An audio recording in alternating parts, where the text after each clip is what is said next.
Hello, love. It's been another hot minute, hasn't it? Um,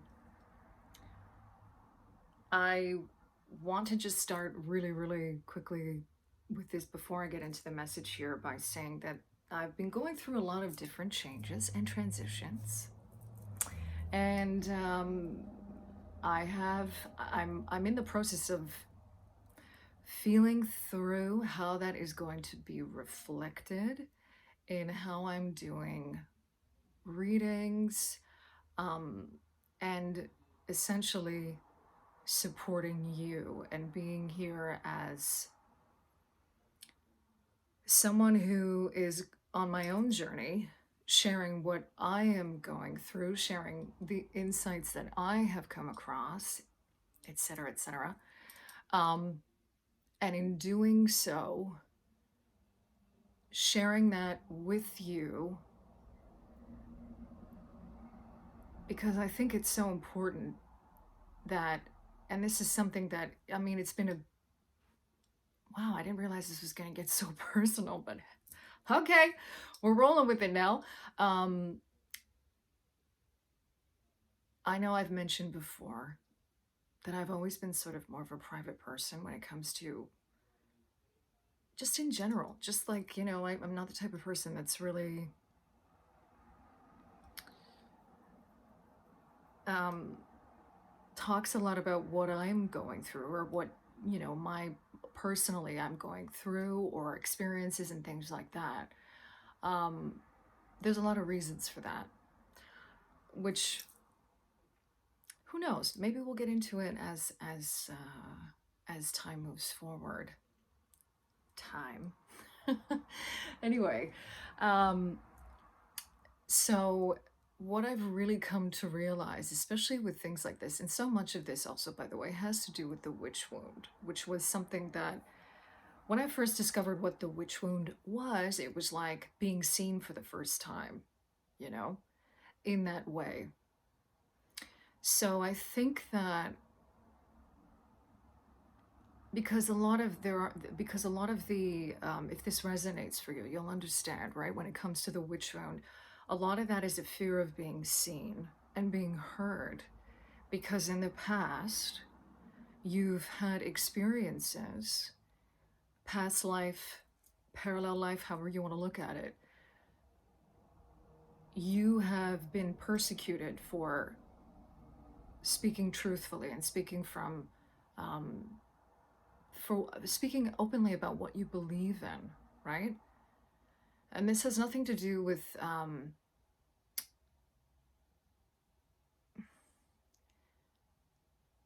having any troubles or problems with being authentic and being open about what you feel and how you see things. What often happens is those things that you want to be open and true about, you think twice before you say anything, right? Um, and it can also manifest in just being very private and not sharing certain things that you experience very deeply with others because you've experienced that persecution in some way, right? Anyway, and so much of this too for me is also reflected through the lineage of women in my life, my earth ancestors, right? Okay, so having said that, what I've come to understand, and what I have been coming to understand, especially within the last year, I think, if I can put a time on it, is the cruciality, like how important it is um, if you are on a spiritual journey right now and you resonate with this, how important it is to become more and more open in sharing your experiences, because that is the way that we transmute the pain and suffering experienced around these things, okay? And it's the way that we transmute the powers that still exist that are trying to shut us up or censor us in some way on various levels, okay? So, having said that, um, this is really affecting, in a sense, like what my mission work here is, right? And that's always changing, and it's a reflection of me changing as well. So that's why you haven't seen me in a while doing a reading, but I felt very much called to do this. It is in the Celtic tradition, the pagan tradition, the celebration of Samhain. And for those of you who celebrate, have a very blessed, heart centered Samhain, filled with you really truly connecting. I always see Samhain as a connection to our ancestors, okay? That's first and foremost how I see it. I know everybody has their own sort of take on it, but it's truly about connection, and it's about honoring our ancestors, and it's also about honoring the shadows, okay? Which interestingly enough kind of came up in this reading, which I will get to in just a bit. Some of you just celebrate Halloween, you know? Before I even knew what all this stuff is, like Halloween was always my favorite holiday of the year. Like Christmas, you know, none of that stuff. I was like, Halloween is all about Halloween. And it makes a lot of sense now to me. So, whatever you do celebrate, I want to bring forward this offering of connecting to our collective ancestor. Because if you are a human being, we all share one collective ancestor, and that is Momma Gaia. So I'm bringing forward messages from her in honor of Samhain and simply connecting with our ancestors, which we ought to do all the time when needed, right? You don't just do it on one day because it's a holiday. Our ancestors live in us and they live through us. So anyway, keep that in mind, right? Moving forward. So in the meditation, before I get into the reading here, and I wrote this stuff down because a lot came through, I saw an image of Momma Gaia embracing us, like literally like arms in the shape of a globe, or you know, like the world hugging us, referring to us as her children, right? We are children of her. And she said, what you do for you, you do for me, and what you do for me, you do for you. Now, in a reading that I had done a while back, I think it was just a kind of quick one that I had posted on Instagram, where I was talking about using malachite and green aventurine to connect with Momma Gaia. She reminded me of that, and she basically wanted to show that in that reading, I refer to her as like the ultimate guiding force of empaths, okay? And this is what this rings so true to that, in combination with what, like, this is what the ultimate kind of empathic connection is, coming from a very empowered, is that even like a good word to use? I don't know, but roll with me. Coming from a very centered, heart-centered, empathic, clear, empathic, energetic point of view, okay? Or standpoint, I should say, right?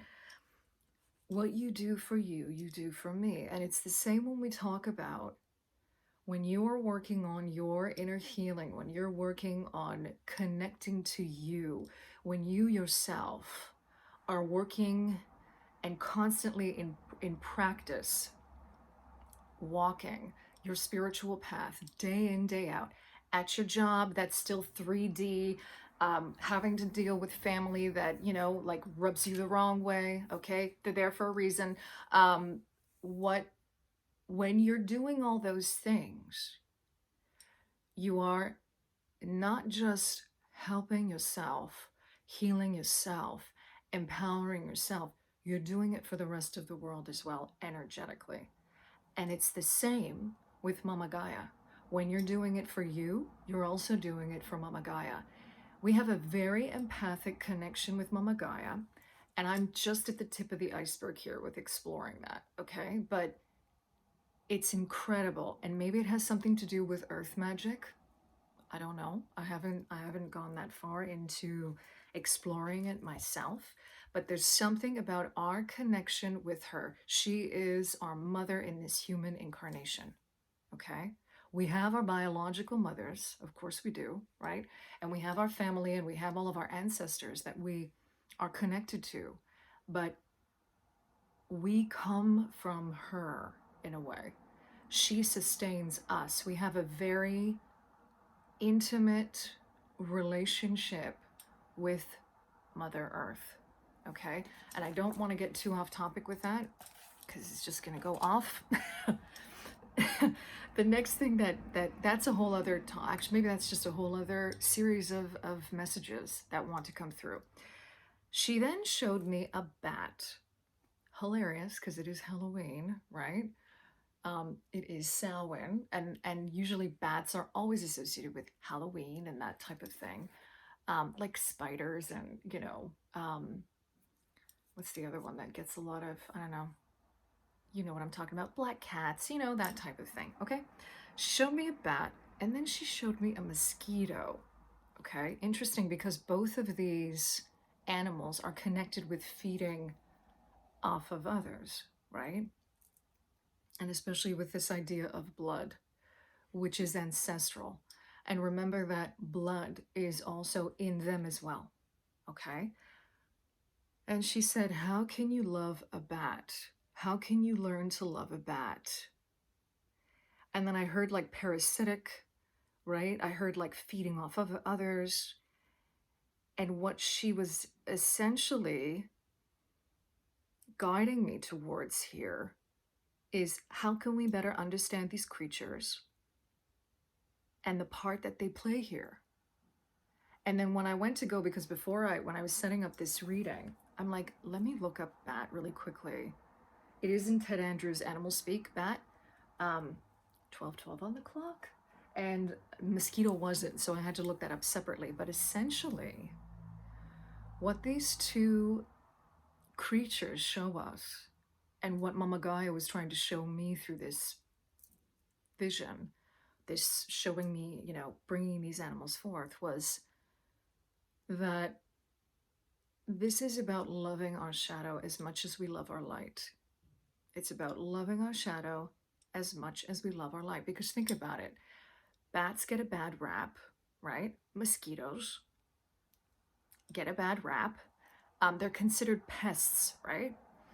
Why are they considered pests? Well, when you look at it from a more, I guess, spiritual perspective or holistic perspective of why they are here and why they exist and what medicine do they have to show us, it's us not wanting to look at our shadows. The problem with that, though, is that when you ignore your shadow, it grows a big, nasty head and it becomes really annoying, right? And this is where the pest-like perspective of it comes into play, right? What if we just want, and then of course that feels like in your body, energetically, that feels like a battle. Like you're always trying to just blot this thing out. You don't want to think about it. It's like you're going around swatting it. It's coming to bite you. You're like, oh, get away from me. But what if we actually looked at it from a bigger perspective, right? What's it trying to show us? What's it trying to teach us? And I'm going to read you this excerpt from Animal Speak, because this is from the bat. So the keynote here for the bat is transition and initiation. And of course, the cycle of power for the bat is the nighttime. Okay? I mean, how many people are afraid of the dark, right? Let's just, okay. So this is the paragraph that I'm feeling called to share with you. Most people fear transitions, holding on to a quote unquote better the devil you know than the one you don't kind of attitude. If a bat has flown into your life, then it is time to face your fears and prepare for change. You are being challenged to let go of the old and create the new. That's essentially what shadow work is. Okay? So, how can we love the shadow in us and even in Momma Gaia? Like now what's coming to mind is like all the natural disasters. I know that that might be, I know that, anyway, this is what's coming through. Okay, so take it however it resonates for you. How might we love our shadow? How does our shadow serve us? This kind of goes back to the ego and the more kind of dysfunctional aspects of the ego. How might your shadow serve you? How might you love your shadow as much as you love your light? Because it is all about balance. It is all about balance and harmony, right? Between those two things. The Sisterhood of the Rose came through for this reading as well.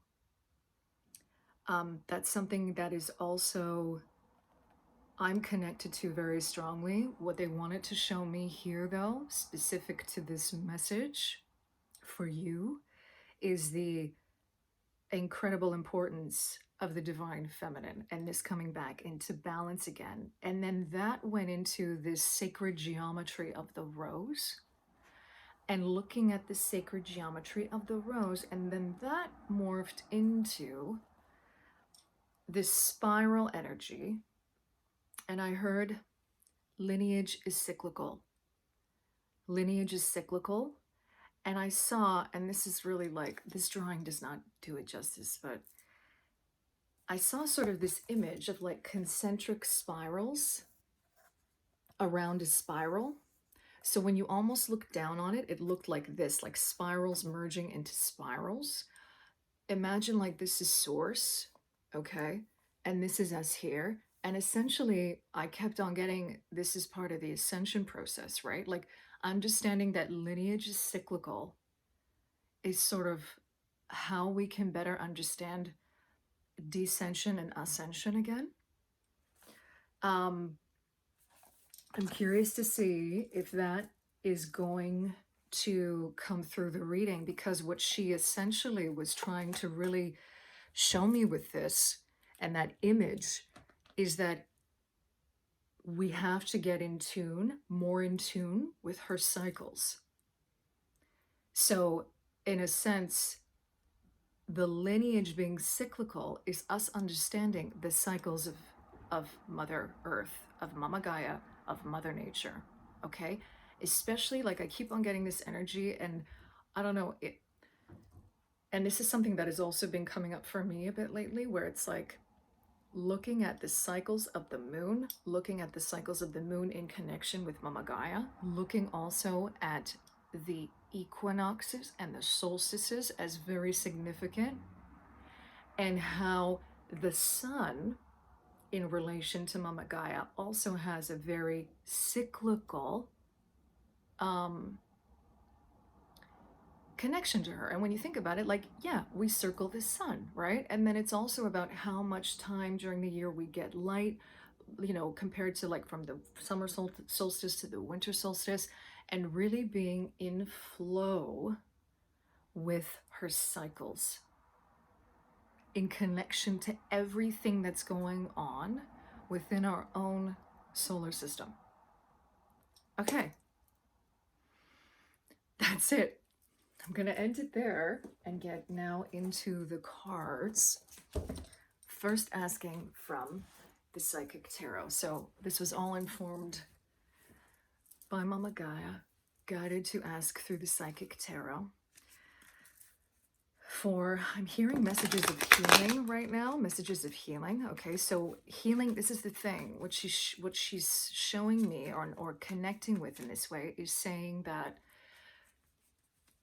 healing is connecting. Healing is connecting and making the connection.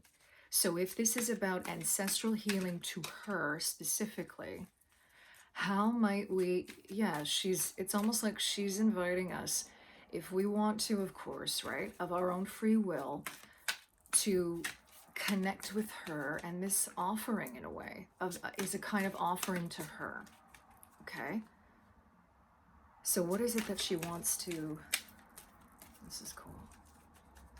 I'm going to just see if there's one more that wants to come out here. What is it that she wants to say to us with regard to that? Okay, that's enough. Okay, so we have authority at the bottom of the deck here. This is the Emperor in the traditional tarot. I'm not going to go there yet though. Hold on. We've got movement, choices, and decision. This is the Two of Pentacles. Seeing a lot of prism energy through there, which is, yeah. And then, oh yeah, and that she just reminded me of that. This concept of the rainbow bridge, right? And going back to the spirals. Okay, there's a lot coming through at the moment. So because these are essentially concentric spirals and they're like tons of spirals, like lines, think of these like timelines. And then the rainbow bridge was almost used as an analogy here to be able to jump timelines, to be almost like a generational pattern breaker is what I also just heard. Okay, so there's something to that, because this to me is a bridge. And the Two of Pentacles here represents simply one timeline to the next, manifested as a physical reality for you. Oh, and that's earth magic in a way. That's what she's trying to tell us. That's what she's telling us right now. And then we've got the Eight of Accelerated Motion, which is the Eight of Wands. And look at that beautiful imagery. Look at that beautiful imagery.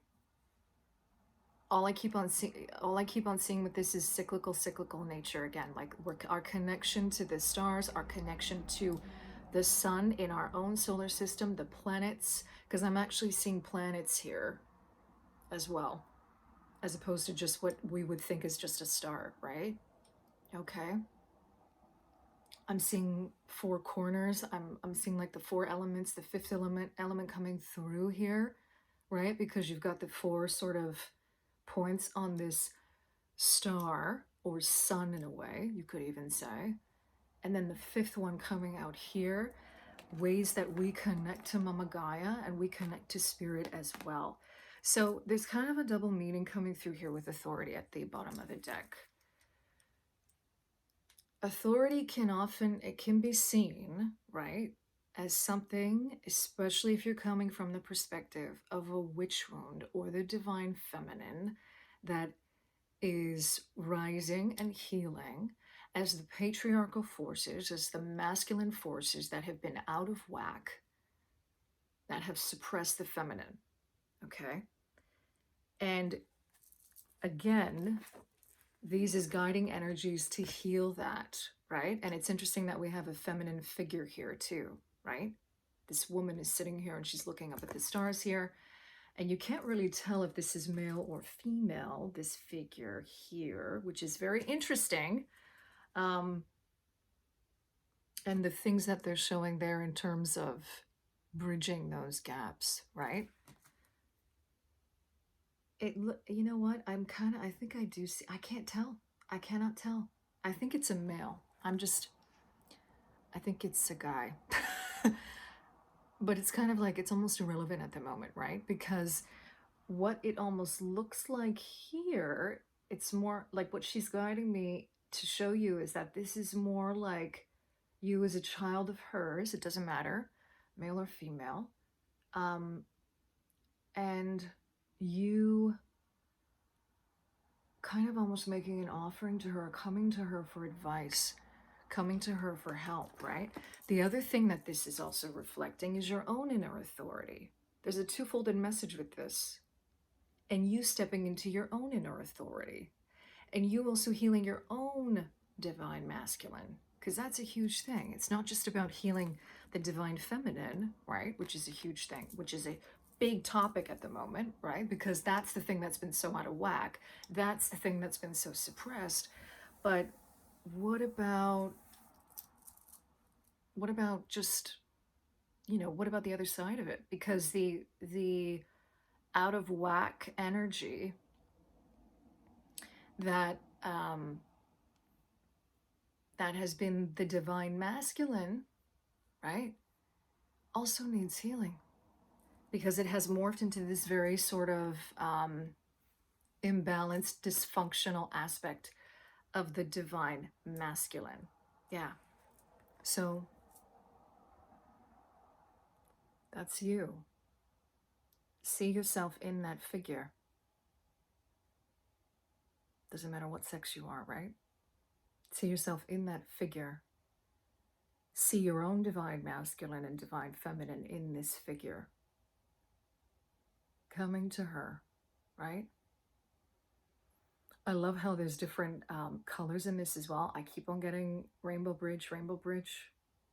Okay. And that's connected to Chiron, right? Astrologically, if you're familiar with this, right? If not, maybe something for you to check out and look up. That's a whole other topic to discuss. But this is what kind of you came here to, the vulnerability that is within you and your own ancestral lineage. This is what you came to do here on Momma Gaia in terms of the healing, right? Okay.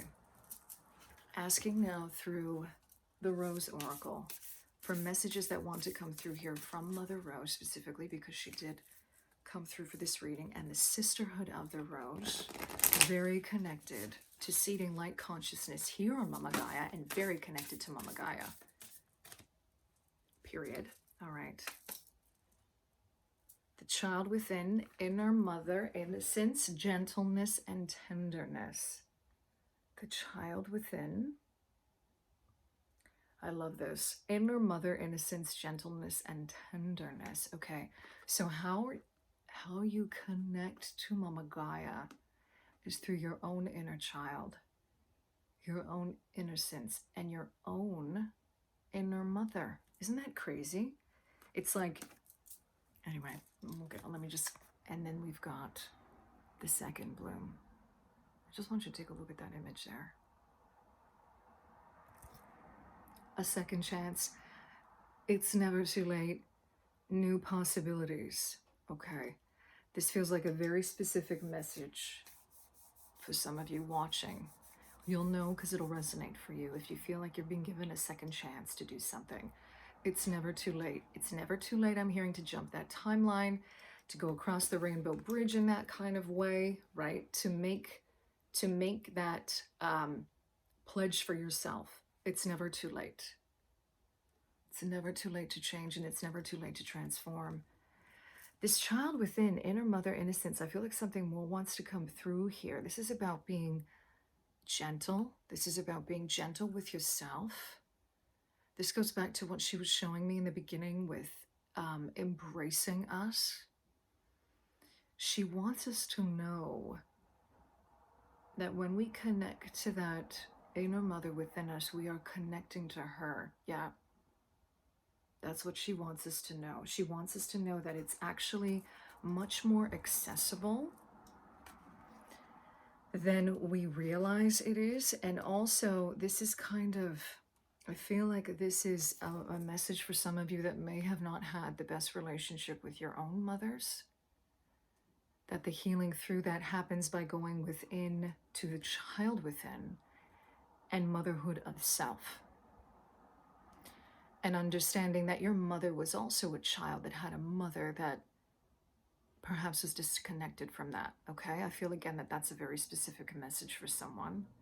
The soul inquiry question for this is, how can you tenderly tend the child within? And I'm going to read you the one for the second bloom as well. These want to come through here. What unexpected thing wants to bloom within you? Whew. And I'm hearing also too, you can even meditate on the sacred geometry of the rose. Meditating and centering and focusing on your heart and seeing your heart as a rose that's opening like a portal to the spark that is within. Okay. Final deck that I want to use here is the Prism Oracle. Okay. Asking for any final messages that she wants to share with us, Momma Gaia. In connecting with her, messages of support that she wants to give us. All right. That's it, she says. Okay. Illumination. I love that. That's reminding me back. That's reminding me again of the movement, choices, decision.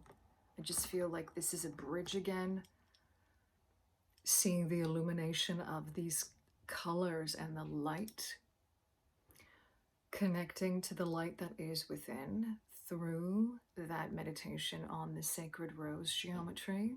Okay, this is about connecting to the divine feminine again. This orange color connecting to the sacral. Okay, that's the energy of going within. It's so beautiful how it's all connected. And then we've got love at the bottom of the deck. So these go hand in hand, right? Along with, you know, the second bloom, going back into your heart, right? Connecting with those energies, bridging those gaps.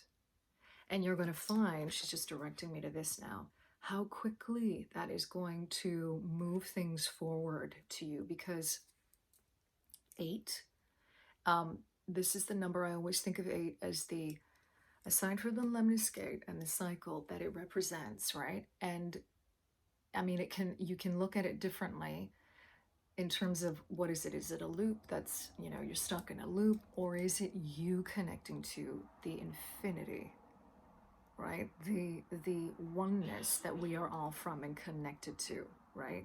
It feels more like that to me. And this goes back to the cyclical nature again, right? The 8 being the lemniscate, the cyclical nature that is your lineage, and the cyclical nature that is Momma Gaia, and connecting to that. Okay, that just wanted to come through again for some reason. I want to read, let me read Illumination right before I check off here too. Yeah, they've got, okay, well, they just flipped open to love, so I'll read that one, because that one obviously wants to be read. Look at that. When this card arises, it is a sign to notice the love that exists within your life. Honor it. Honor the love that Momma Gaia has for you. Where and how is love manifesting in your life? How can you embrace it? How can you be open to embracing that? You know what's crazy? Flow is right at the bottom underneath here. And then abundance is right underneath the other one. Look at this. Okay?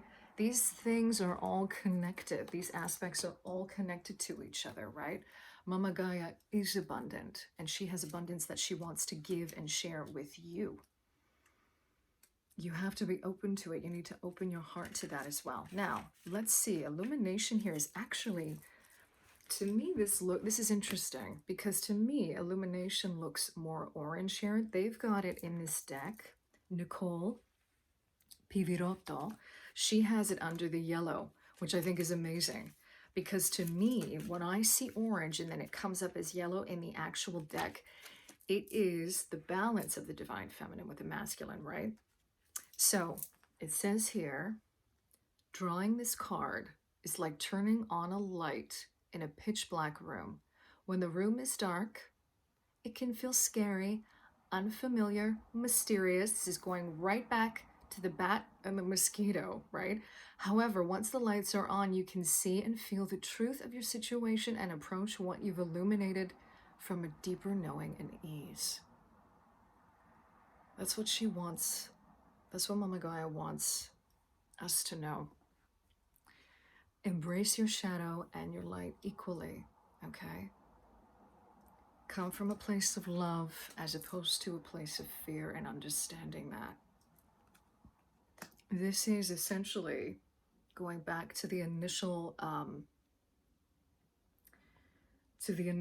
focus of this reading about connecting with her. This is the wisdom. This is the wisdom that Momma Gaia wants to share with us. Remember that your lineage is cyclical. Remember that. She really wants us to get more into, I guess you could call it earth time in a way, Momma Gaia time, in terms of the cyclical nature of time, and better connecting with her and connecting with us, because this is what time really truly is for us. It's not this man-made, going back to this patriarchal kind of message coming through this authority card, right? And remember that the Emperor is the number 4, and this can be aside from something that is stable, also something that is rigid, okay? Our understanding of time in a very linear sense is rigid, and it's only what I'm getting, what's coming through right now, it's like it's only part of the puzzle. It's only a very small aspect of us even understanding what time truly is. And that real time, in a way, is cyclical, and it's reflected in Momma Gaia. So connecting with her and looking at it that way, you'll begin to discover your own truths and truths, universal truths around time. Okay. Whew. Thank you so much for being here. I'm sending you so much love wherever you are. If this resonated with you, please leave a comment below. Please go ahead and like this video. Tell me whether, show me whether this is resonating with you or not. All these things I truly appreciate, and I thank you so much for being here. I'm sending you so much love wherever you are.